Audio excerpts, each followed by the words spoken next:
ሰላም ጤና ይስጥልኝ ውድና የተከበራችሁ አድማጭ ተመልካቾች እንደምን አላችሁ? ባላችሁበት ሰላማችሁ ብዝት ይበልልኝ።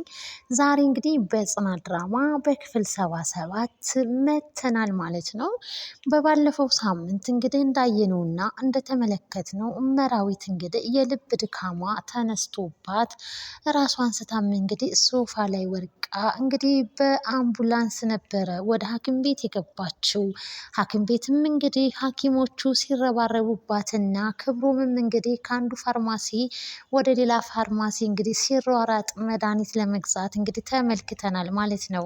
ዛሬ እንግዲህ በክፍል 77 እንግዲህ የመራዊት ጤንነት ምን ላይ ደረሰ የሚለውን ነገር ደግሞ አብረን የምናይና የምንመለከት ይሆናል ማለት ነው።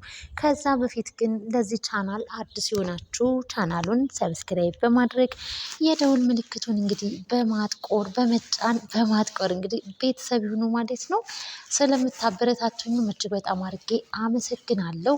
እንግዲህ መራዊት እጅግ በጣም ታማ እንግዲህ ወደ ተስፋ መቁረጡ ደረጃ ላይ ደርሳለች ማለት ነው። ብታገግምም ነገር ግን ለጽናትና እንግዲህ ለሰናይት ናሆሜንና የእናቴን ነገር አደራ እያለች በተደጋጋሚ እንግዲህ ናሆሜንና እናቴን አደራ ስትልም እጅጉን በጣም ታስፈራምና ታስደነግጥም ነበረ። በእንደዛ ሁኔታ ነበር የተመለከትናት። እናም እንግዲህ በሚያሳዝን ሁኔታ እንግዲህ የሁለቱን ሰዎች ነገር አደራችሁን ስትል እንግዲህ ይችን ዓለም ልትሰናበት ነው ብዬ እጅጉን በጣም ደንግጬ ነበረ። ነገር ግን በሚያሳዝን ሁኔታ እነዚህን መልእክቶች ካስተላለፈች በኋላ መራዊት እንግዲህ እጅግ በጣም የጤናዋ ጉዳይ በጣም ያሳስባልና ደም መለገስ እንዳለባት ደም እንደሚያስፈልጋት እንግዲህ ዶክተሮችም ሲናገሩ ነበረ። እንግዲህ ናሆም ያዙ ይልቀቁኝ ሲል ነበረ። ሰላሙ ተነስቶ ነበረ።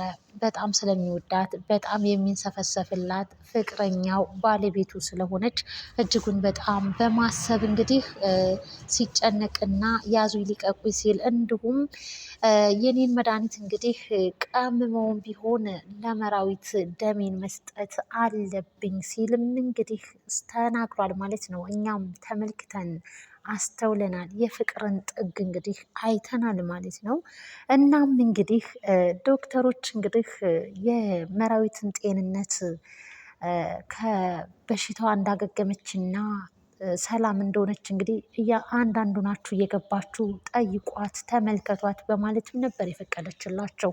እናም እንግዲህ ከመሀላቸው አንድ ሰው መጥቶ ሊያናግረኝ ይህ እፈልጋለሁ ስትል እንግዲህ እጅጉን በጣም ያስፈራ ነበረ። ምን ልትል ነው? ምን ልትናገር ነው? እንግዲህ መራዊት ለሰናይትና ጽናት እንግዲህ ናሆምንና እናቴን አደራ ስትል፣ በሌላ በኩል ደግሞ ዶክተሯ እንግዲህ አንድ ሰው ላናግረው እፈልጋለሁ ይምጣ ወደኔ ስትል በጣም የሚያሳዝን ነገር ነበረ። ያስደነግጥም ነበረ። ነገሩ ግን እንዲህ ሆነ። እንግዲህ መራዊት እጅግ በጣም ደም እንደሚያስፈልጋት እንግዲህ ተነገረ ማለት ነው። ያንን ደም ደግሞ እንግዲህ እንዲህ በቀላልና በዋዛ ሊገኝ አልተቻለምና ተስፋ በተቆረጠበት ታይም ላይ ነበረ። ቆይ ዶክተር የተባለው ለምንድን ነው? የሰውን ልጅ ከመሞት ለማዳን ነው አደለ? ሲልም ተናገረ ናሆም። ስለዚህ የኔን ደም ከምንም ጋር ቢሆን ቀምመው ለመራዊት ደም መለገስ አለበት ሲልም ተናግሯል ማለት ነው። ይህ እንግዲህ የፍቅር ጥግነቱንና መራዊትን እንግዲህ ላለማጣት የተጠቀመው ንግግር ነው። ነገር ግን መሆን እንደማይቻል እንግዲህ ሲነገረውም ነበረ። ሲወጡ ሲወርዱም ነበር እንግዲህ ደም ፍለጋ። ነገር ግን በጣም በሚያሳዝን ሁኔታ መራዊት ወደ ሐኪም ቤት የገባችበት ምክንያት እንግዲህ ከሰሞኑም ሲያማት ነበረ። ያንን አስመልክቶ ምክንያት አድርጎ ነገር ግን እንግዲህ ለቅዱስ እንግዲህ ቡና ሲፈላ የተጨሰለት እጣን ነበረ። እናም እንግዲህ እጅጉን በጣም በእኔ ምክንያት ነው ብሎ ቅዱስም እኔ ስሜ ብቻ ነው ቅዱስ እንጂ ስራ እርኩስ ነው፣ ሰውን ማጥፋት እንጂ ሰውን ማዳን አልችልበትም በማለትም ሲጸጸት ተመልክተናል። ይህንን የሰማውና የተመለከተው ናሆም በአንተ ምክንያት ነው እንዴ ብሎ እንግዲህ በአንተ ምክንያት ነው እንዴ ብሎ እንግዲህ ቅዱስንም እንግዲህ ጋማውን ይዞ እንግዲህ ሊያንገጫግጨው ሲል እንግዲህ ገላግለዋቸዋል። እንግዲህ ቅዱስም እጅግ በጣም በሚያሳዝን ሁኔታ ራሱን ሲወቅስ ነበረ። እኔ ለሰው ልጅ ደስታ አልሰጥም ሲልም ነበረ።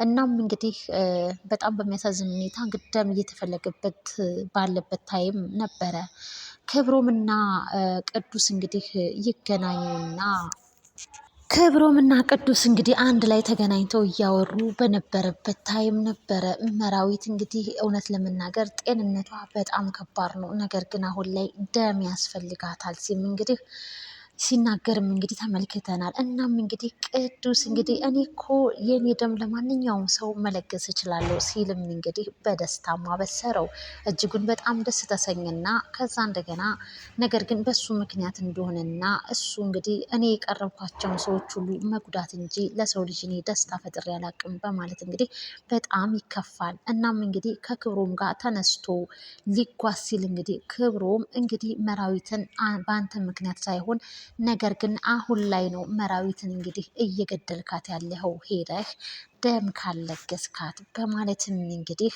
ከዚህ በላይ ደስታ መፍጠርና ከዚህ በላይ እንግዲህ ከሰዎች ዘንድ መቆም እንግዲህ በማለት እንግዲህ ሲናገረውም ነበረ። እናም እንግዲህ ለመራዊት የጠፋውን ደምና ከየት አምጥተን ነው ደም ለሷ የምንለግሰው ብለው እንግዲህ ባሰቡበትና በተጨነቁበት ታይም ቅዱስ እንግዲህ ደም ለግሷት እንግዲህ መራዊት አገግማ ከሐኪም ቤትም በሰላም ወጥታ ተመልክተናታል ማለት ነው። ደስ የሚልም የምስራች ነው። እናም እንግዲህ እቤት ሄደው እንግዲህ መራዊትን እየተንከባከቧትና እያስታመሟትም እንግዲህ ተመልክተናል ማለት ነው። በሌላ በኩል ደግሞ እንግዲህ ሁላችንም ደክሞናልና ወደ የቤታችን ሄደን አረፍ እንበል ተባብለው እንግዲህ ጽናትዬና ኪራም እንግዲህ ወደ ቤታቸው ተመልሰው እንግዲህ ደስ የሚልና ጥሩ ጊዜ ጥሩ ላይፍም እንግዲህ እያሳለፉ ይገኛል ማለት ነው። በዛ መሀል እንግዲህ ሲጨዋወቱም ነበረ። እናም እንግዲህ ከልክ በላይ እንግዲህ ሲጫወቱም ሲስቁም ስሞትልክ እንግዲህ ስትልም ነበረ ጽናት ማለት ነው። ሁለተኛ እንደዚ አይነት ቃል እንድትናገርኝ አልፈልግም፣ ሁለተኛ ስሞትልክ እንዳትይኝ በማለትም እንግዲህ ኪራ አጥብቆ ሞትን ይፈራልና ሞት ማለት እንግዲህ ይችን ዓለም ከተሰናበቱ ድጋሚ መምጣት የማይቻል ስለሆነ ለሁሉም ሰው የሚያስፈራ ነው በእርግጥ። እናም እንግዲህ ኪራ እጅግ በጣም አድርጎ በጣም ያስባልና አሁን ላይ እንግዲህ ጽናትዬ የእናቱ ምትክ ነች። ፍቅረኛው ባለቤቱ ብቻ ሳትሆን የሚወዳት የእናቱ ምትክ ነችና እጅጉን በጣም ሞት ሲባል ዳግም መጎዳትን አይፈልግምና ኪራ አይኗን ሲመለከታት ነበረ። ሁለተኛ ስሞትልክ እንዳትይኝ በማለትም እንግዲህ ሲያስጠነቅቃትም ነበረ። እሷም እንግዲህ በጣም በሚያሳዝን ድምፅ ነበረ በቃ እሺ ሁለተኛ አልልክም ኪራዬ ስትልም ነበረ። በመራዊት እንግዲህ መታመም እጅጉን በጣም ጽናትዬም እንግዲህ ለኔ ሁሉ ነገር ነች፣ ምሩ ሲከፋኝም ሲደላኝም በማንኛውም ሰዓት ከጎኔ ያለችኝ የነበረችኝ እሷ ነች በማለት እንግዲህ ኪችኑና ብቻዋንም ተክዛ ተመልክተናታል ማለት ነው። ይህንን የተመለከተውና ያየው ክብሮም እንግዲህ ሲያጽናናት ነበረ ጽናትን። ለምን እንደዚህ ትሆኛለሽ? እንደዚህ መሆን የለብሽም እያለም እንግዲህ ሲመክራትም ተመልክተናል። ከሚባለው በላይ ግን መራዊት እንግዲህ ወደ ጤንነቷ አገግማ ወደ ቤቷ መመለሷ እጅጉን በጣም ደስ ይላል ማለት ነው።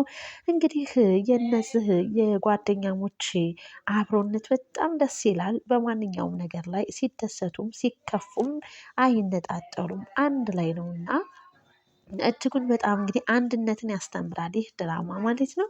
ጽናት ድራማ እንግዲህ እጅጉን በጣም ተወዳጅና የሚያምር የሚያስተምር ድራማ ነው። እኛም ወደንና ፈቅደን በጉጉት እንግዲህ ሁሌም እየተከታተልናቸውና ሀሳብ አስተያየታችንን ኮሜንታችንን እያስቀመጥን እንገኛለን።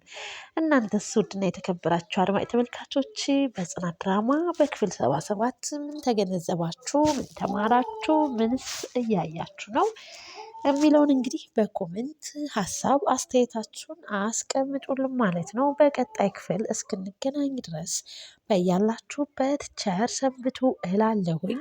እንግዲህ ለዚህ ቻናል አዲስ የሆናችሁ ቻናሉን ሰብስክራይብ በማድረግ የደውል ምልክቱን በማጥቆር ቤተሰብ ሆኑ። ነባር ቤተሰቦች ደግሞ ይህንን ቪዲዮ ላይክ እና ሼር በማድረግ አበረታቱኝ እላለሁኝ። ለዛሬ የነበረኝ ቆይታ ይህን ይመስል ነበረ። በቀጣይ ክፍል እስክንገናኝ ቸር ሰንብቱ እላለሁ።